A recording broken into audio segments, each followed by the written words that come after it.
Is this right here? Is this the future of toys and toy packaging? Let's talk about that.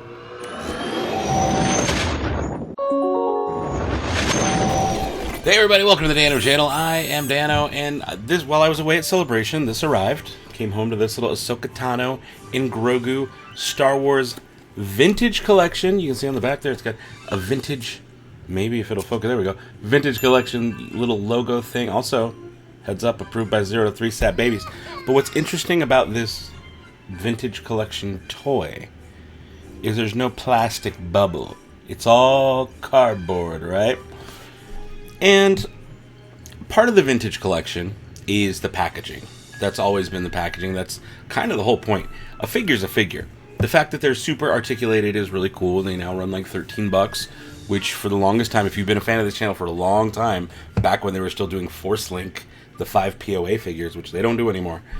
When they were still doing that, I was like, I don't want vintage collection. I want 5 POA. And even the 5 POA basic figures from like Last Jedi were more than 5 POA. You would get wrists that move. You'd get a little bit more movement than just the 5 arms, legs, and head, and that's it. And so they were improving. That's all gone now. The only thing in the 3.75 inch scale is vintage collection.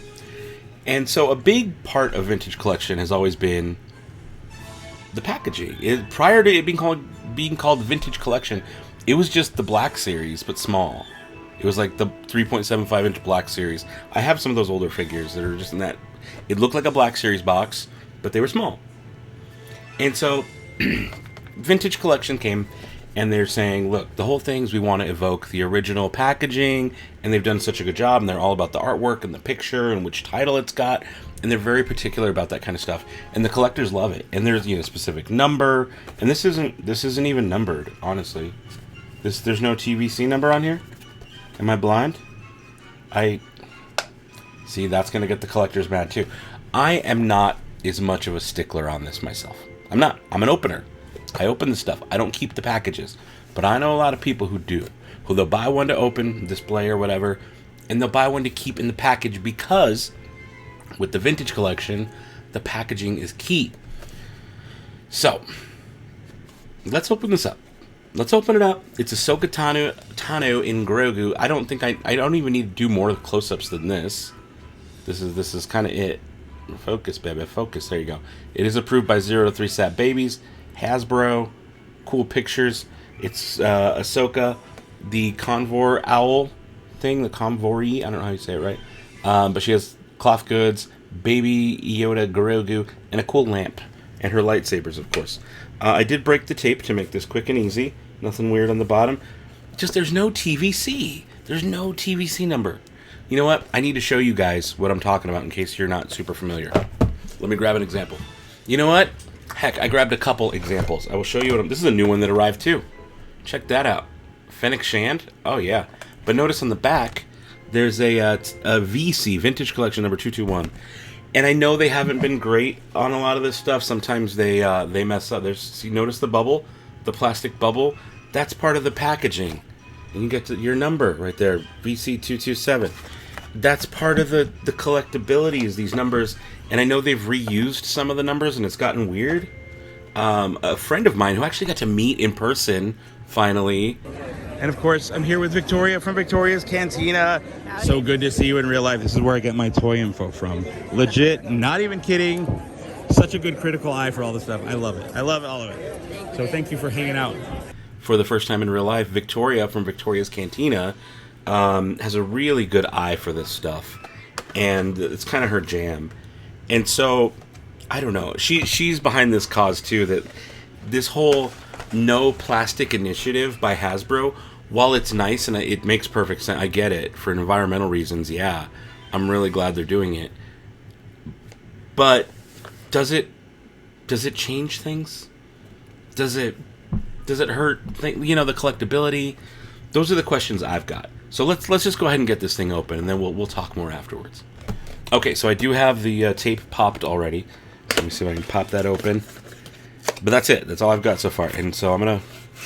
This is weird. This is really weird.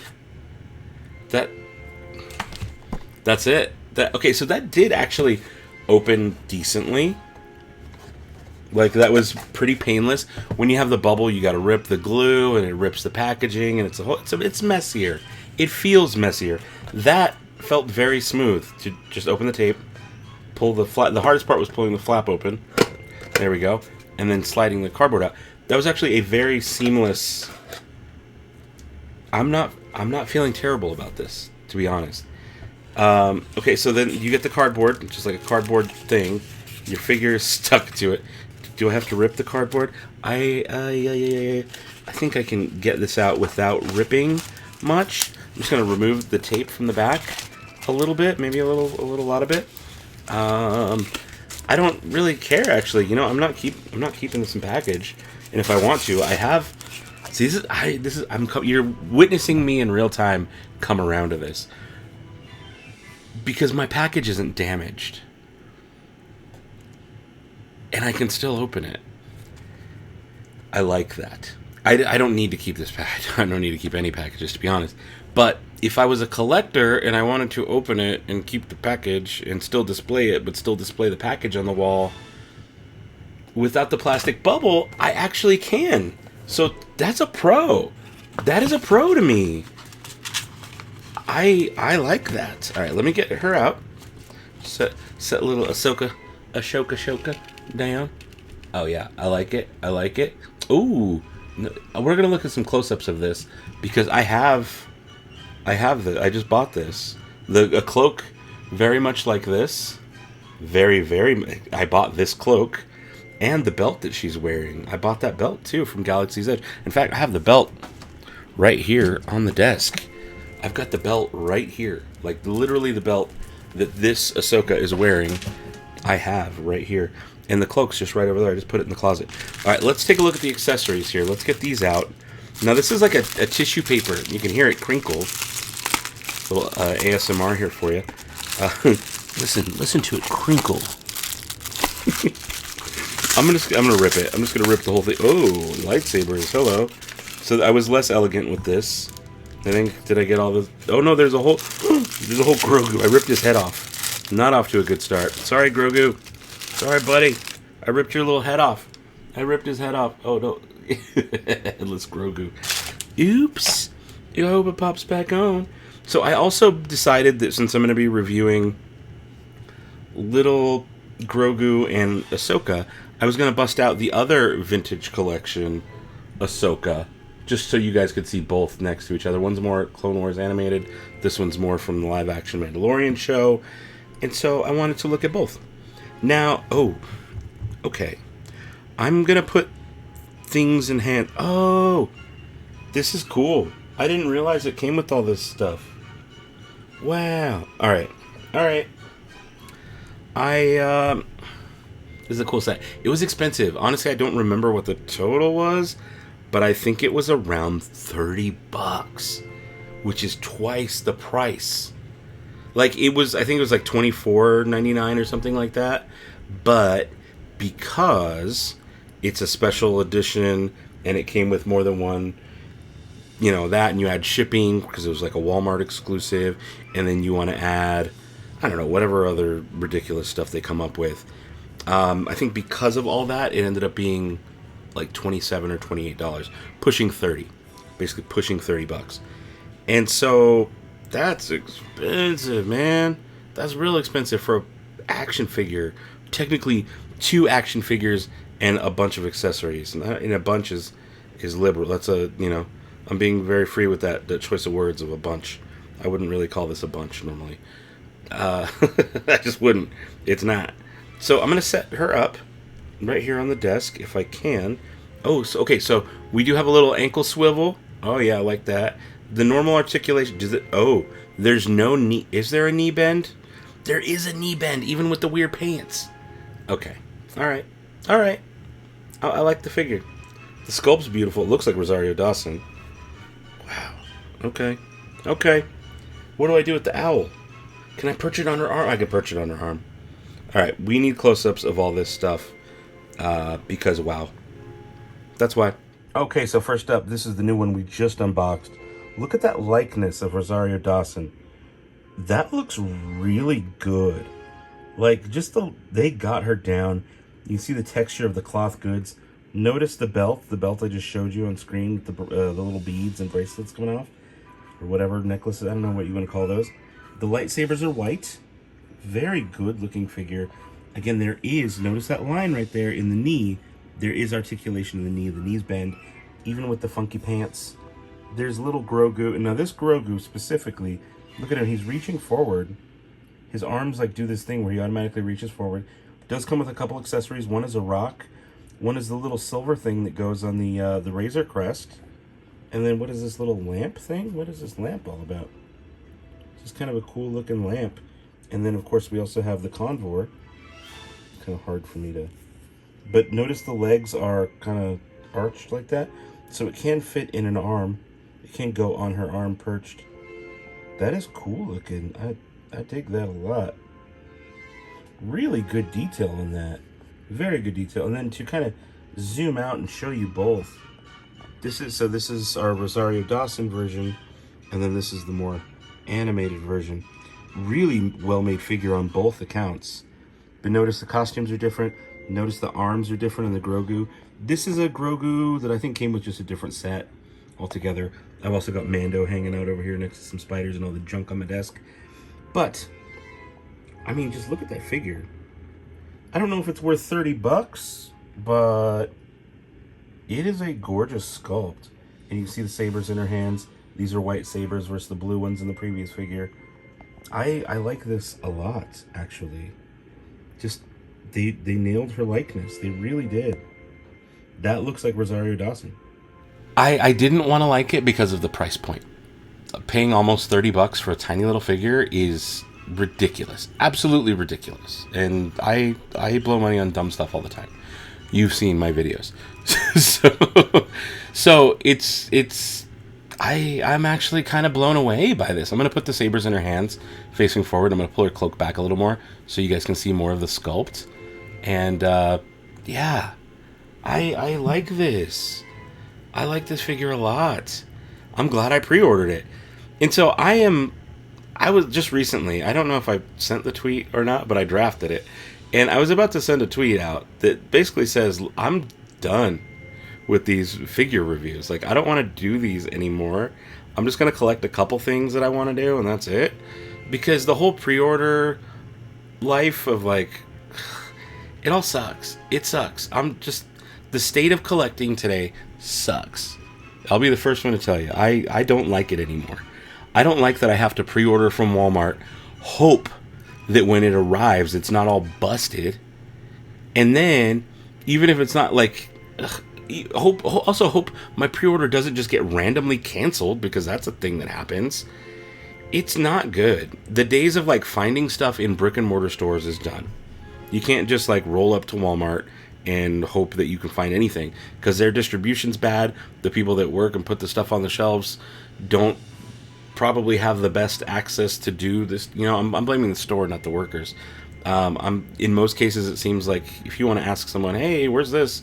They don't know. They're not trained to know that stuff. It's not their fault. It's just the stores are set up that way so that nobody really knows anything anymore.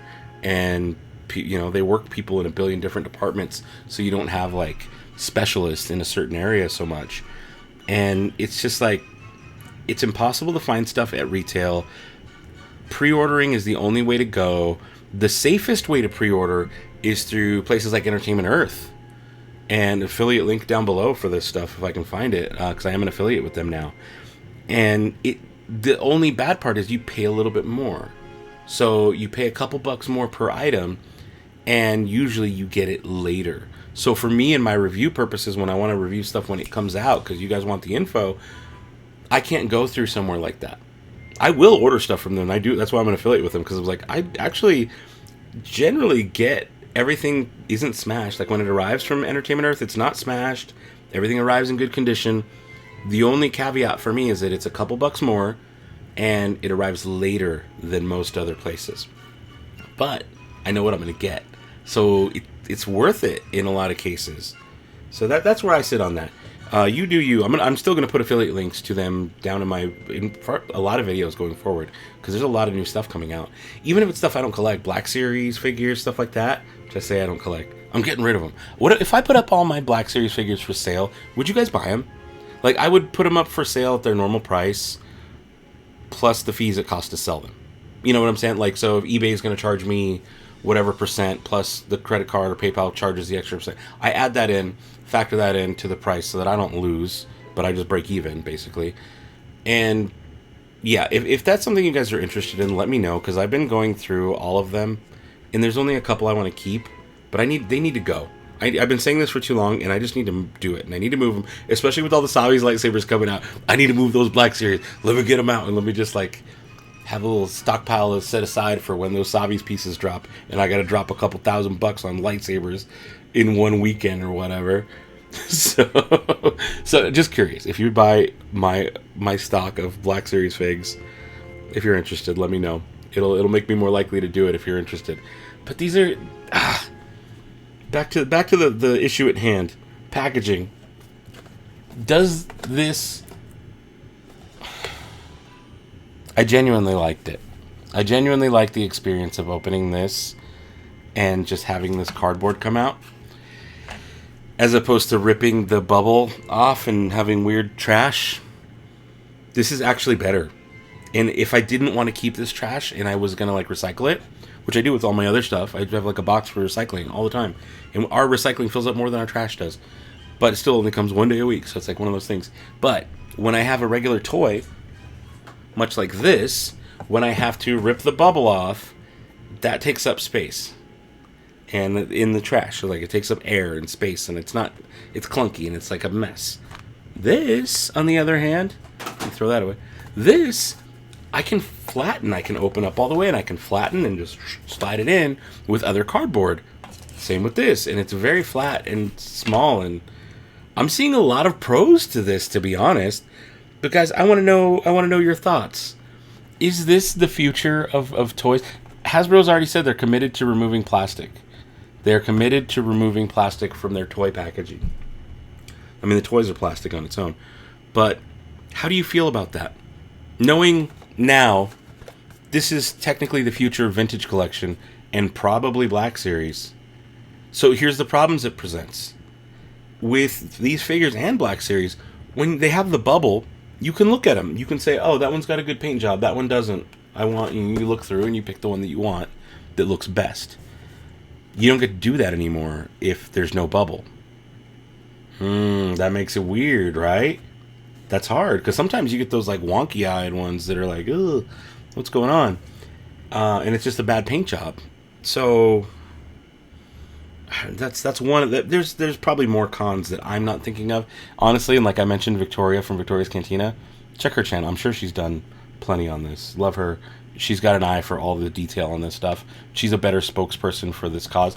But now that I'm opening it and actually holding it in my hand and doing the whole process, I don't hate it. I don't hate it. I could see a future here. If quality control and they all looked this good. Quit zooming in on my face. If they all looked this good in the paint jobs in the eyes and on the face, because this is a good paint job. You saw the close-ups. This is a great paint job. And if they can keep quality up that well, and maybe some kind of easy return policy, let's say factory mess-ups happen, right? Let's say you do open one up and it's got wonky, messed up face. If they kept certain stock aside where you could tell Hasbro, hey Hasbro, look at this thing, this is ridiculous. Look at my figure, he's all painted funky. And they would replace it for you, that would be cool. If they had some kind of way to do that, to make up for not being able to see the figure in the package, some kind of safeguard that you know you weren't just potentially gambling on what your figure is going to look like, I think that would go a long way. But yeah, it's not collecting it the same as it used to be, man. You can't just roll up to Target and expect stuff to be there. For months and months, there's people around the country whose Target Star Wars sections are empty, which I know, like, First Planet problems, right? Like, oh, there's not enough toys in my store. Yeah, it's stupid. It's very stupid, but it's something we care about. It's something us collectors care about. It's something that brings us joy and happiness, so let us have it. Dang it, let us have this. Guys, let me know your thoughts in the comments below. Are you okay with this kind of packaging? What did you think of this Ahsoka figure? Because I really liked it. I just think it's an interesting conversation. and I want to know what you think. So leave a thumbs up on this video. Subscribe if you haven't already. Share my videos with a friend. That helps a lot. That helps me so much when you guys share my videos. Really, it does. So I appreciate it when you do. You click the little arrow thing and you share it to Twitter or to Facebook or just text it to a friend, whatever. That helps me so much. So I appreciate each and every one of you. Thank you guys so much for watching. My voice is going to get better soon. I promise. I promise. But until next time, don't be a moof milker. Be the spark.